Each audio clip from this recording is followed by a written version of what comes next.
There's a peculiar moment in every life, so small you usually step right over it, when something you thought you were waiting for has already brushed past you.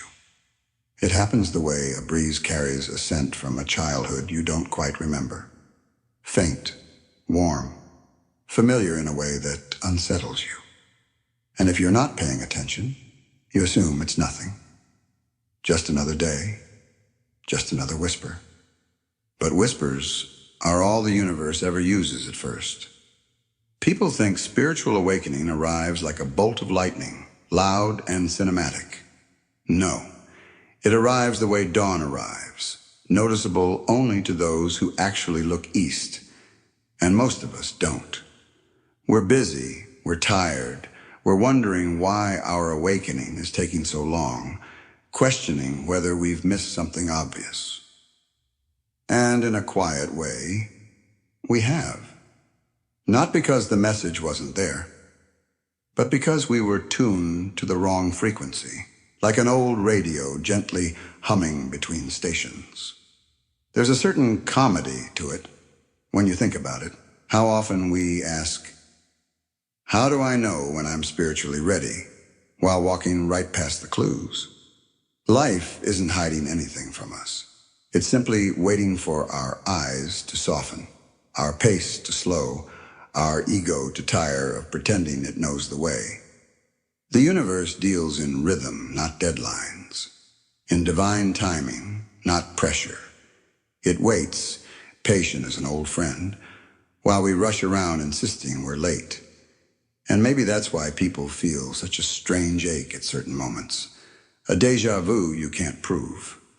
A sentence you've heard 1,000 times suddenly striking you as if it's brand new, a feeling that something is approaching or perhaps already past. These are not accidents. These are the subtle taps of universe intelligence, checking to see if your heart has ripened enough, if you've become porous enough for truth to pass through you. If you feel that tap now, if something in these words stirs as though it's been sitting inside you, waiting for the right moment, take a breath, mark it. And if it feels right, gently, like this video, not as a task, but as a small ritual of acknowledgement, a way of saying, I noticed. Not everyone does, because spiritual readiness rarely feels like readiness. It feels like a pause, a softening, the moment just before the moment. And as this story unfolds, you might discover something surprising. Perhaps the truth hasn't been waiting for the right time. Perhaps it has been waiting for you. Life almost never announces its turning points with trumpets. More often it leans close and whispers something so subtle, you dismiss it as coincidence. A glance, a phrase, a nudge that feels too delicate to matter. But the universe has never been interested in volume. It prefers precision. It speaks in the language of timing, and timing is a very quiet dialect. You felt this before, even if you didn't name it. A song you haven't heard in years playing on the exact day you needed it. A stranger saying something that answers a question you never spoke aloud. A door closing that forces you down a hallway you've avoided. These are synchronicities, not the dramatic, glowing kind people brag about online, but the gentle, almost embarrassed ones, as if the universe were trying not to interrupt your day. The funny thing is that most people feel lost on their spiritual path, not because the path isn't there, but because they expect the signs to look more important, more glowing, more mystical, more cinematic. They forget that wisdom has always traveled undercover, disguised as ordinary moments. Serendipity rarely announces itself. It's more like an old friend waving from across the street. If you're distracted, you miss it. If you're present, you feel it instantly. Timing is not just when events happen. It's when you happen. When your mind has softened, when your resistance has thinned, when your heart has finally stopped sprinting long enough for something deeper to catch up. That's why signs appear precisely when they do. They are coordinated with interior weather, not external schedules. Are synchronicities actually messages? That's a fair question. And the answer is usually this. They become messages the moment you're ready to receive them. Before that, they're just coincidences passing politely through your day, hoping you'll someday look up. If you're beginning to notice more of these nudges, an insight brushing your shoulder, a thought returning with new weight, it's not random. It resonates. It's life tuning itself to match the frequency you've quietly grown into, which means something in you is shifting, preparing, aligning. And as this shift deepens in the sections ahead, keep an eye on those quiet moments. They're rarely wrong. The universe doesn't shout, it leans close. And if you're feeling that closeness now, there's a good chance the timing is not approaching. It has already begun. Maya never planned to fall apart on a Wednesday. But life rarely consults our schedules when it decides to open us. She had always been the type who held her world together with color-coded planners and digital reminders that pinged like obedient little servants. Her apartment in Chicago looked like the inside of a well-behaved mind. Everything folded, everything arranged, everything striving for the illusion of control. Yet despite the soft lighting, the curated playlists, the tidy rituals, there was a heaviness in her chest, a quiet question that echoed in the background of every morning. Why am I doing everything right and still feeling so wrong? She kept trying to outrun the feeling with more structure, 5 a.m. alarms, meditation timers, habit trackers. But no amount of discipline could quiet the truth she refused to face. She wasn't confused because she lacked effort. She was confused because she had outgrown the version of herself who believed effort alone could save her. On a rain-soaked evening, thick with exhaustion, she overheard a coworker laugh and say, "Sometimes you've just got to let go." A simple line, tossed into the world without ceremony. She had heard it 1,000 times before, on podcasts, on bookmarks, on the lips of every spiritual teacher she admired. But this time, it didn't pass by. It pierced. It lodged somewhere deep, where words go when they finally find a heart soft enough to hold them. She stopped walking. She didn't know why. The fluorescent lights hummed above her, indifferent to her unraveling. Tears rose, uninvited, unglamorous, undeniably real.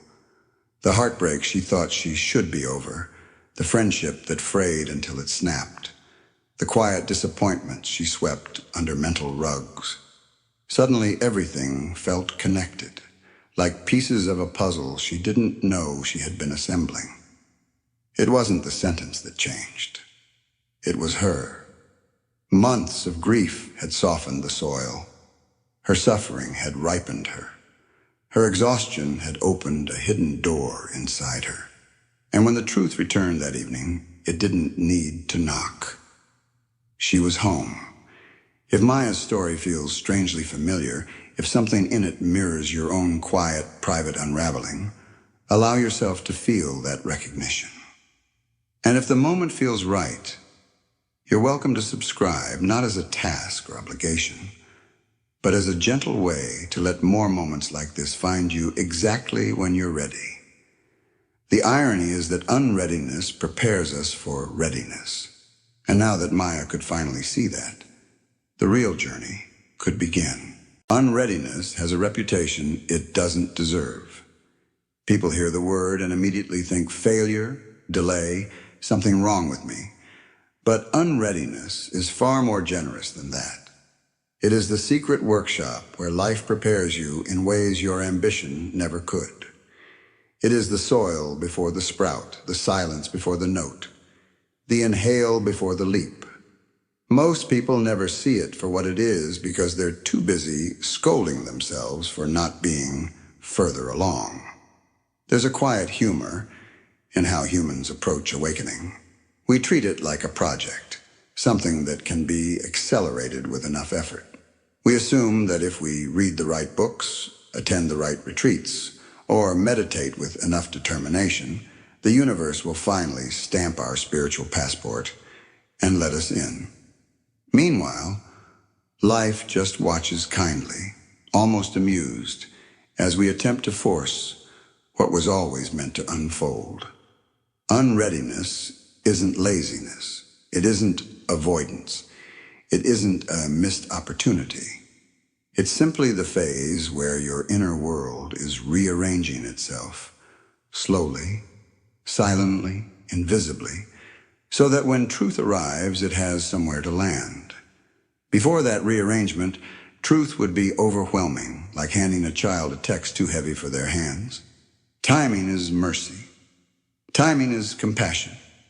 Timing is a teacher that speaks without ever raising its voice. And yes, sometimes it feels insulting. Why am I not ready yet? Is a question whispered by tired minds, bruised hearts and souls, worn thin by trying too hard.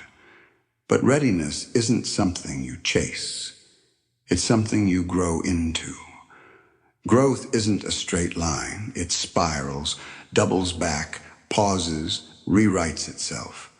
It takes its time because it is shaping not just what you understand, but what you can bear. Every frustration you felt, every moment of confusion, every sense of being behind has been working quietly on your behalf. Life is not judging your pace. It's tending to something deeper, your ability to carry the truth without breaking beneath it. The ego calls this delay. The soul calls it preparation. And as you sit here now, listening to these words, something in you may sense that unreadiness is not a flaw, it's an invitation. Because the moment you stop resisting where you are, you begin to soften into where you're going. There is a gentleness in the way life withholds things from you, though it rarely feels that way when you're the one waiting. From your vantage point, delays look like doors slammed shut, opportunities slipping through fingers that were finally steady enough to hold them. But if you could see the full picture, the currents beneath your choices, the quiet rearranging of your inner landscape, the timing of 1,000 unseen variables, you'd understand this truth far earlier. Life is not denying you. It is protecting you. Most people believe they're ready long before they actually are. They want answers before they've grown the strength to carry them. They ask for clarity while still clinging to illusions that clarity would unravel. They demand transformation while padding the walls around their comfort. From the outside, it's almost tender how human beings assume readiness is a matter of wanting something badly enough. But life measures readiness differently, not by desire, by capacity. There are truths that would drown you if revealed too soon. There are paths that would break you if taken prematurely. Life, in its quiet intelligence, knows the weight of what you are asking for and the weight of what you are not yet built to lift. And so it waits, not with judgment, with patience. The slow patience of something ancient, something that has watched entire galaxies bloom and collapse without ever believing anything is late. If you look back, you might notice moments you labeled as rejection that were actually detours designed to save you. The relationship that didn't unfold because you needed to discover yourself outside of longing. The job that slipped away because a version of you that didn't yet exist was meant to meet a different future. The insight that never clicked because your heart was still armored, still rehearsing old hurts. Protection rarely looks like protection in real time. It looks like stagnation. It looks like frustration. It looks like life ignoring your desperate prayers for movement. But one day, sometimes years later, You will revisit those unanswered moments and feel a quiet sense of awe. Not because life finally gave you what you wanted, but because it waited until you were someone who could receive it without breaking. And now that you know life shields as much as it reveals, the question naturally rises. If protection is part of the timing, what exactly shapes readiness? That is where the next story begins.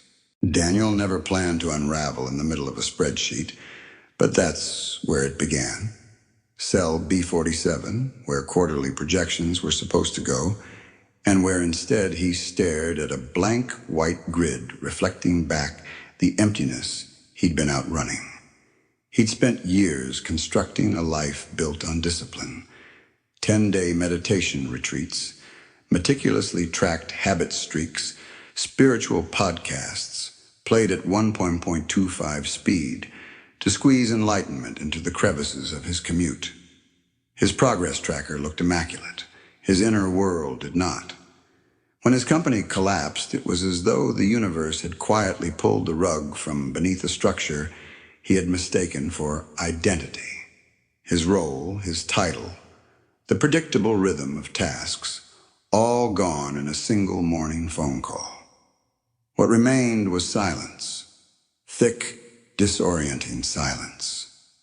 He wandered the San Francisco shoreline every evening, the fog curling around his shoulders like a sympathetic ghost.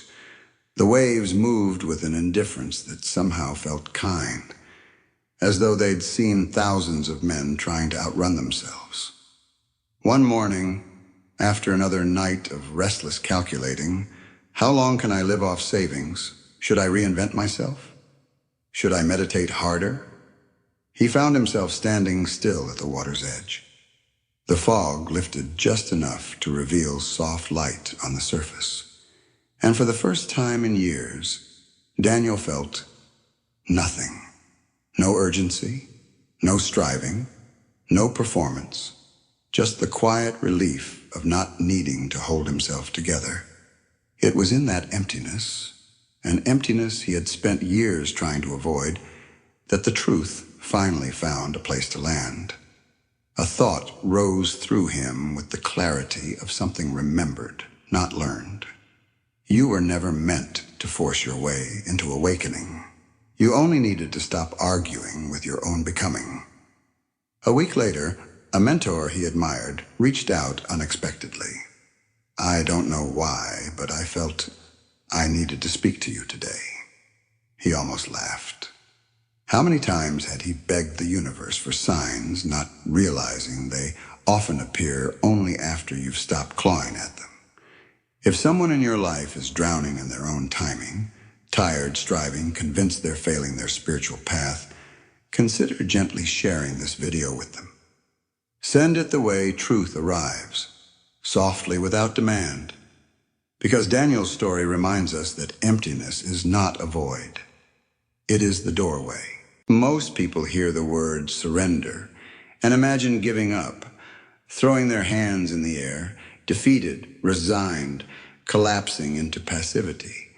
But surrender, in the way life uses it, is the opposite. It isn't a collapse, it's calibration, a subtle tuning of the inner instrument, so that you resonate with something larger than the anxious mind can comprehend. It has nothing to do with becoming smaller. It has everything to do with becoming spacious. There comes a point in every seeker's journey where effort becomes counterproductive. Not because effort is wrong, effort has its place, but because effort can only take you as far as the ego's imagination allows. And the ego is a terrible architect of awakening. It pushes, grasps, demands, insists, negotiates, bargains. It believes transformation is another project to complete, another summit to conquer, another task to check off a list. But life doesn't yield to pressure. It yields to openness. Surrender is not passive. It's precise.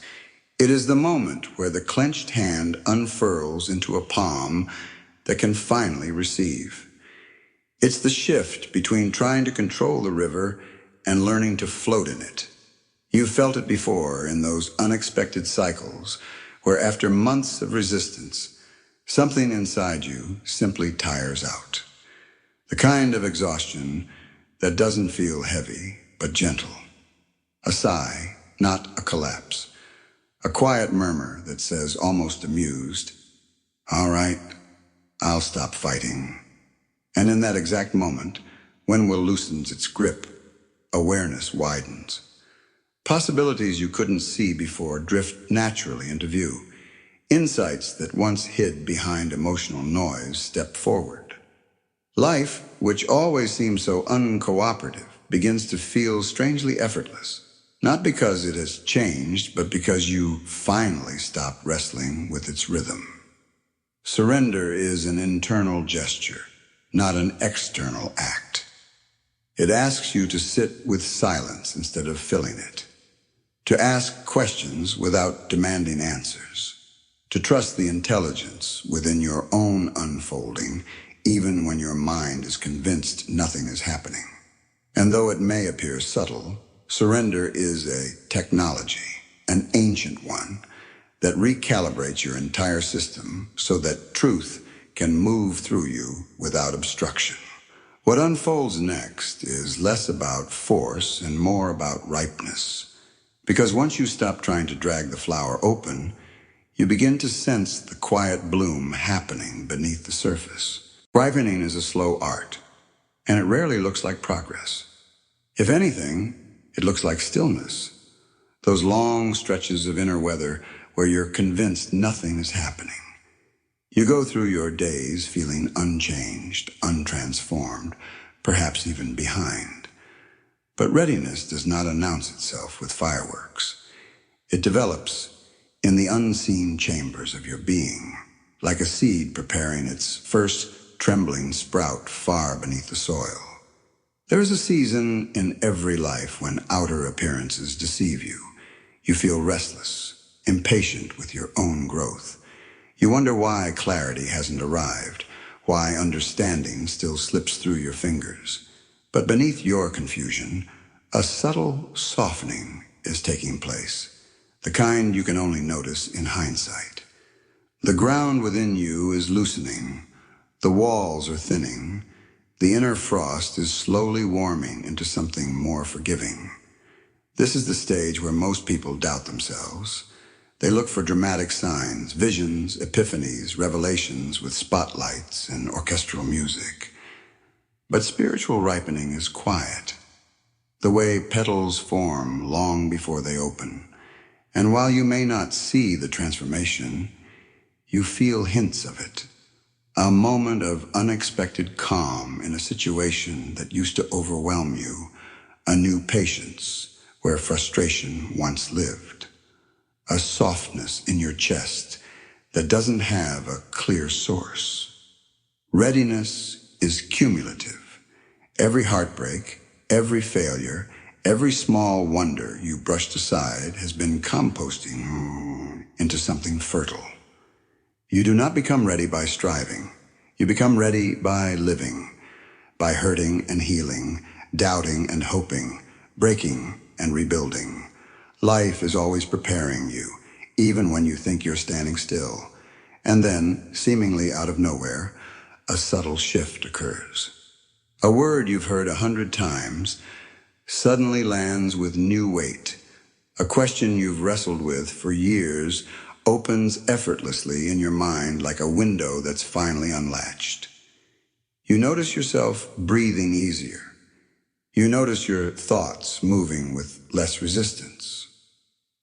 This is the first bloom, not dramatic, not loud, but unmistakable. It's the moment you realize readiness was never an achievement. It was a becoming.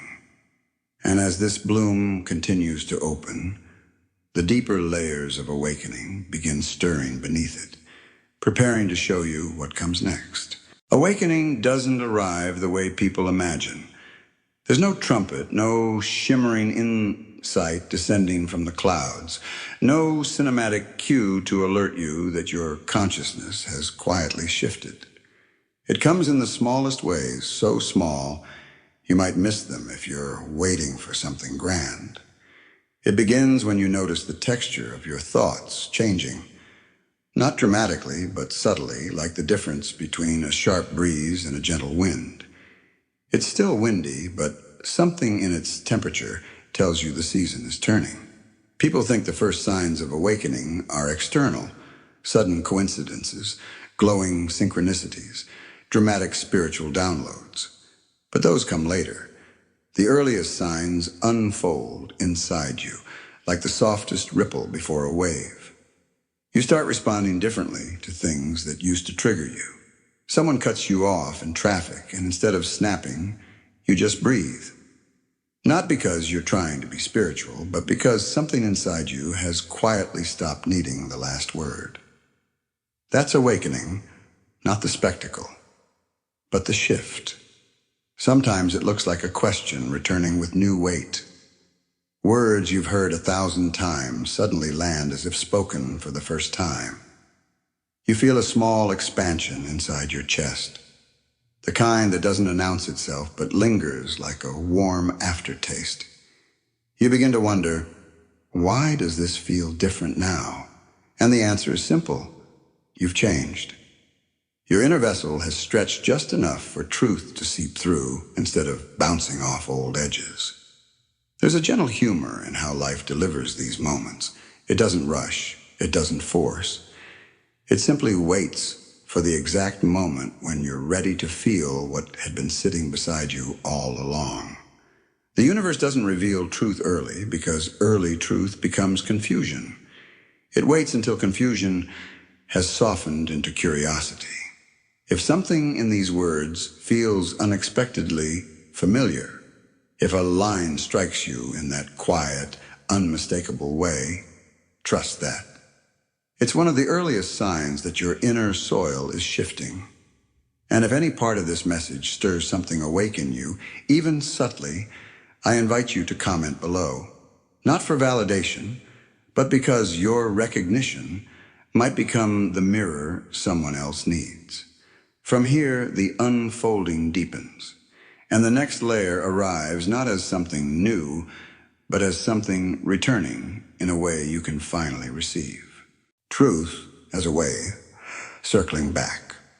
Not because it wasn't clear the first time, but because you weren't yet shaped to meet its full depth. Lessons don't repeat to punish you. They repeat to elevate you. They return like waves, similar in form, different in impact. With each return, the water meets a new version of the shore. And with each encounter, something subtle reshapes inside you. There's a kind of cosmic patience woven into this pattern. Life doesn't scold you for missing the message the first time. It simply brings it around again, softened or sharpened, depending on what you can hold. A conversation you once dismissed becomes profound years later. A chapter in a book you barely noticed suddenly reads like it was written for your life alone. A mistake you swore you'd never repeat appears again, not as failure, but as revelation. Life is less a straight line and more a spiral, drawing you deeper each time you pass a familiar point. This is why timing is so mysterious. You might wonder, why does everything seem to happen at the wrong time? But the truth is that wrong time is just another name for not yet. The universe doesn't rush revelation. It waits until it can land without shattering you. It waits until the same lesson that once overwhelmed you can now be held with a steady heart. And there's a strange beauty in realizing that the version of you who first encountered a lesson isn't the one who eventually understands it. You grow, you soften, you become spacious enough for nuance. Life meets you at your level, then leads you a little further each time. Like a teacher who knows exactly when to offer the next question. The deeper you travel inward, the more you begin to see these patterns, not as cycles of failure, but as cycles of ripening. You recognize repetition as refinement.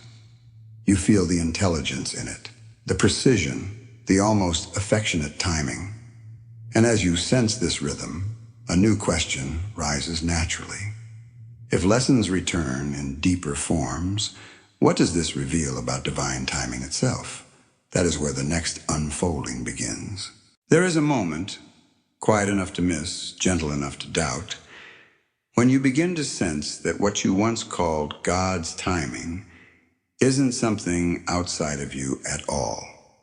It isn't a distant authority checking a cosmic calendar, waiting to approve your next chapter.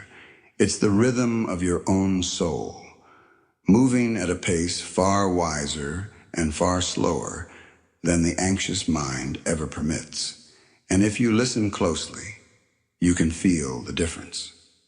The mind races. The soul does not. People often ask, am I blocking my awakening? The question comes from a tender place, but it's built on a misunderstanding. Awakening isn't something you earn or lose. It isn't a prize withheld because you made one wrong turn.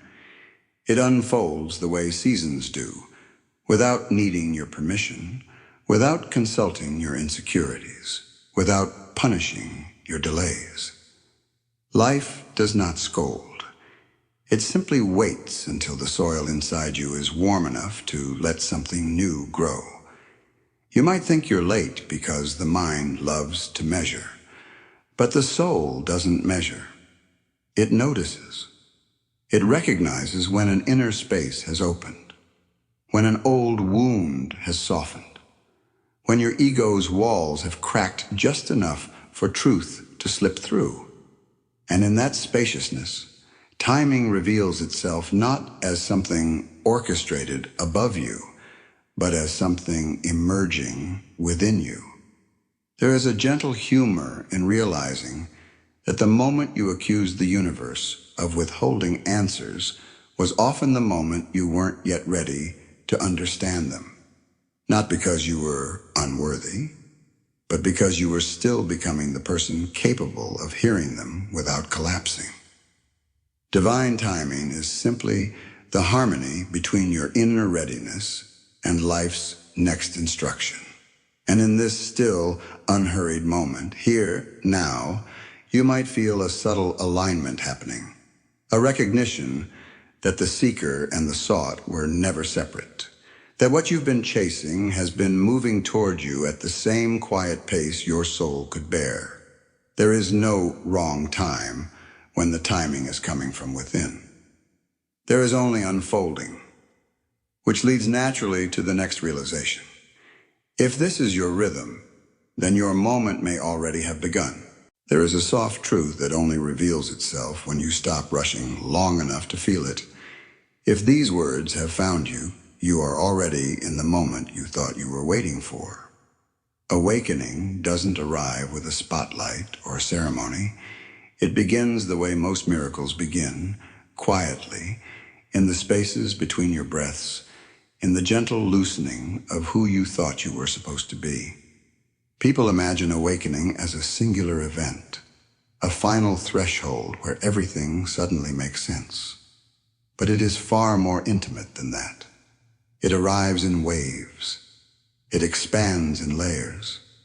It reveals itself the way a flower opens, never all at once, but petal by petal, each layer preparing the next.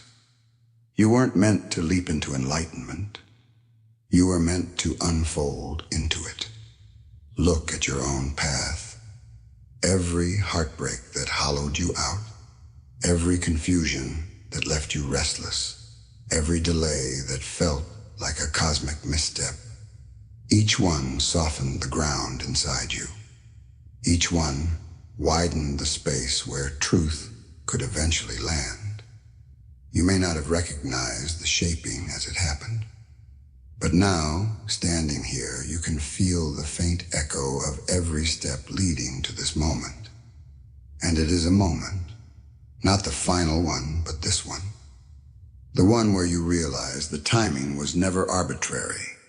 The readiness was never missing. You were simply growing into the version of yourself who could hold what you now feel stirring. Awakening is not an arrival.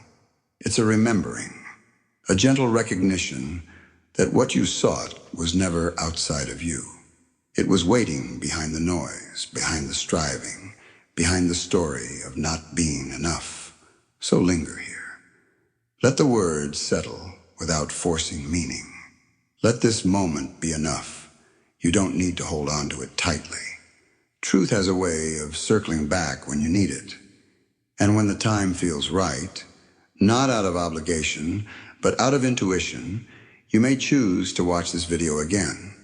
Not because repetition is required, but because each viewing will meet a different version of you. The message won't change, but you will. This is the quiet miracle of awakening. It doesn't begin when you declare it. It begins when you notice you've already stepped into it.